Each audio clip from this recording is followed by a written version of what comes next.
Hey guys, hey, so I just want to come on for a second. I feel very compelled to make this video. Please excuse the noise. My son's playing with his toys and watching TV. It's been a long day, guys. I'm sleepy, but I really feel compelled to make this video and say this again. You know that old saying, what the old folks usually say, don't put off for tomorrow what you can do today, which basically means make the most of your time. And you guys have heard me say that to you guys over the years, like maximize your time and the importance of making the most of your time and what Bible scriptures and things say about it. And I feel compelled to say this again, but in this now time, don't put off for tomorrow what you can do today. If you can apologize today and be the bigger person, do that today. If you can forgive today, forgive today. If you can love today, love today. If you can sign up to go back to school today, do it. If God is telling you to quit your job today and believe him because he wants you to go into ministry or your business, or he have a better job for you, do that. If he's asking you to resign, or if he's telling you to apply for a job, or he's telling you to start a business, if he's telling you to call someone, call someone. It could be you haven't spoken to that person in years, or you just been feeling like y'all need to talk. Don't put off for tomorrow what you can do today, because you never know what can happen in your life tomorrow. If God is saying be open to how he want to bless you today or for what's coming, you should be open to that. If God is telling you to be a blessing today, be open. If God is telling you, it may be something you feel like you should do next year, or next week, or tomorrow, or in a couple of months. If God is telling you to do it today, he's telling you to do it today for a reason, because you being obedient is going to give you a huge advantage. God is going to honor and reward your obedience. It could be God telling you to be quiet. It could be God telling you to rest. It could be God telling you to take care of your soul, or come spend some time with him. Or your son, my son said. It could be God telling you to educate yourself or still away. It could be God telling you to move. It could be God telling you to pack. We don't always have to understand everything. There's so many people in the Bible that, think about it, before it happened in their life, it didn't happen. God went to Abraham and told him to leave his family behind. I really don't have any Bible, guys, so I know I was going to do this video, but I feel really compelled to share it, so I just hopped on here really quick before I go lay down and relax. I've been busy with laundry and my son at school and errands and grocery shopping and all that, guys, and the ministry work and stuff. But I really feel compelled to say this, don't put off for tomorrow what you can do today. Tomorrow's not promised, and it's not saying tomorrow won't come for you, but maximize your time today, because you never know what God can be working for you between today and tomorrow. You never know what your obedience today could do. If God is telling you to write a book, write it. If he's telling you to release an album, release it. If he's telling you to do something that is so outside your comfort zone, but you know that is a gift and calling in you, you need to do it. And for many of you that have been behind the scenes, God is saying it's time for you to come to the forefront. He was preparing you a lot behind the scenes so that you could come to the forefront, but just like Abraham, he said, come out from your father's house, come out from the familiar, basically paraphrase it, come out from, your father's house and go to the land where I'm going to show you. He didn't, this is the thing. Sometimes God does give us the details ahead of time. Sometimes he give us details along the way. And sometimes he don't give us really anything. We just have to trust him. He said, Abraham, come out from among your kindred and go to the land where I will show you. I'm going to make you a great nation. Who blesses you, I'm going to bless, and who curses you, I'm going to curse. And he was talking about all these great promises he had for Abraham. And Abraham had to step out and do what his father didn't do. And look at the great people that came from Abraham. Look at the people that maybe weren't so great, but because their God is a covenant keeping God who is our God, God still made them great. See, just like that quote says, God doesn't always call the qualified, he qualifies the called. And there's so many other people we could talk about. Look at Joseph, look at Mary, look at Ruth, look at Boaz, look at Hannah, look at Samuel, look at King David, look at Joseph. There's so many people. Look at the disciples. There's so many Bible stories. You have your stories, I have mine, and it's like, I'm just hearing that, my son said, there's so many, don't put off for tomorrow what you can do today.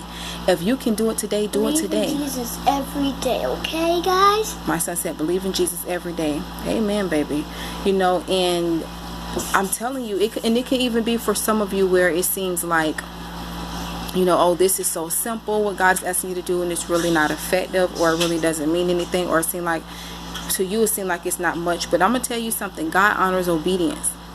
God honors obedience. God will honor obedience better than the sacrifice. It's not saying he don't accept the sacrifice, but God desires the obedience more than the sacrifice. We've talked about that a lot before. It's like this. Let me give you an example, then I'm gonna close. It's like this. If God is saying to you, hey, I want you to set aside 15 minutes a day and read your word, or this book I've been telling you to do, I want you to set aside some time for that, or I'm telling you to exercise, or I'm asking you to forgive, or I'm asking you to start this ministry work I've put in you, or this mentorship, or whatever he's giving you to do, and you putting in the time to do it matters to him. Do you think it would mean more if that is on God's heart and that's something that he really desires for you to do? Even if I'm not naming it, just look at what he's asking you to do, that you're being obedient to do, or that you will take the step in obedience to do. You know, and do you think that would mean more to him, or do you think it would mean more to him if you do everything for him that would make him happy, that he will be glad that you did it, but that's not what he's asking you for? So ask yourself also, it's not saying that he wouldn't appreciate those things, but give him what he really wants. That's like your spouse or someone really close to you saying,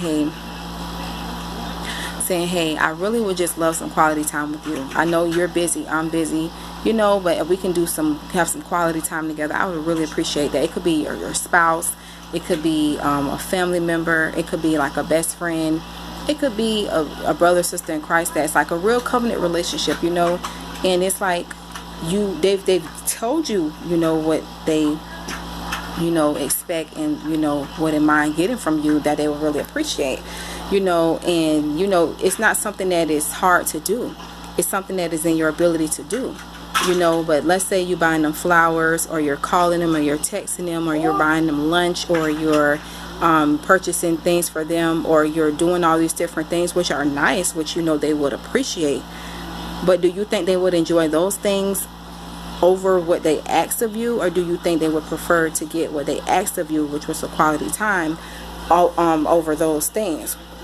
So whatever it is for you, make the most of your now, guys. We have videos talking about it. Maximize your time, and don't put off for tomorrow what you can do today. It could be you going to go do laundry. I'm telling you, it could be you going to get gas. It could be you, God told you it's 4 o'clock and you know you want to go do something till 7 o'clock. It could be you being obedient to do that thing at 4 o'clock, because who knows, at 7 o'clock maybe your life would turn around, or maybe the life of a family member would have turned around, and you're gonna be glad that you did that. Because what if you got into this mindset, well, I had something to do, so no, I can't help them, or I can't go, or this inconvenience for me. But the fact that you obeyed, see, it'd be simple things. It'd be really simple things sometimes, guys. It could be you going to bed early to get up for work on time. We talked about this, you know. And it could also be where God telling you to wake up early to pray, not just for yourself, but others and nations and other things he put in on your heart. Because who knows, that person that you prayed for could have been headed into a car accident. That prayer could have helped save their life. You interceding on their behalf. I'm telling you, you may not really fully realize the importance of your obedience, but when you really look at it from the eyes of God, obedience in the spiritual world is very real. Because the spiritual world is more realer than this natural world. This natural world is very real, but spiritually speaking, the spiritual world is even more realer than this world, because things begin in the spiritual world before they manifest in this world. Just like in the beginning, the book of Genesis, the Lord said, let there be, and whatever he said after that came to be. But God is spirit, so it started with him first. So I don't know who this video is for. I'm not going to make it lengthy. I'm going to close now, you know, guys. But I'm telling you, it could be anything. It could be loving your wife. It could be mending things in your family. It could be getting ready to go buy a car, or getting your finances in order, or just getting your life in order, or getting ready to do something new that God is telling you to do. It could be simple things. It could be anything. Like, it could be financially, it could be spiritually, it could be emotionally, it could be your soul, it could be your relationships, it could be your business, your job, your career. It could be, it could be anything. Obedience is the key. Obedience is the key. A lot of people feel like, well, when I do this and I put in this work and I do this and I do that and I do that, then I'll get that result. God's mouth is not like our mouth. You could be obedient to do what God told you to do, and things that you thought was going to work out like this end up working a different way, just simply because you was obedient to God. Now, for some people, he may take you an easy route. For some people, it may be not a so easy route. You know, for some people, it's going to be different. But the thing is this, you have to be focused in the lane and on the path of what God has for you. And you got to work your tools and keys. So God bless you guys. I pray this was encouragement, and I pray that you be obedient to do what God called you to do, because it's not just for the sake of, oh, I'm being obedient and I'm just doing it and it's just for me. It's for your purpose and destiny, and it's for others that God has connected to you too. You don't know how this is going to impact the lives of others. You don't know really how this will impact the kingdom of God. You don't know. Like, look at this. What happened a couple years ago, look how it led to where you are in your life. And then what you're doing in this season of your life, how it will lead to your next season of your life. So obedience is the key. The Lord is saying obedience is the key. He's saying obedience is better than sacrifice. And for some of you, it may be easy to do what He's asking you to do. For some of you, it may be one of the hardest things you have to do. But I'm telling you, He's going to honor the sacrifice. He's going to honor your obedience. All right?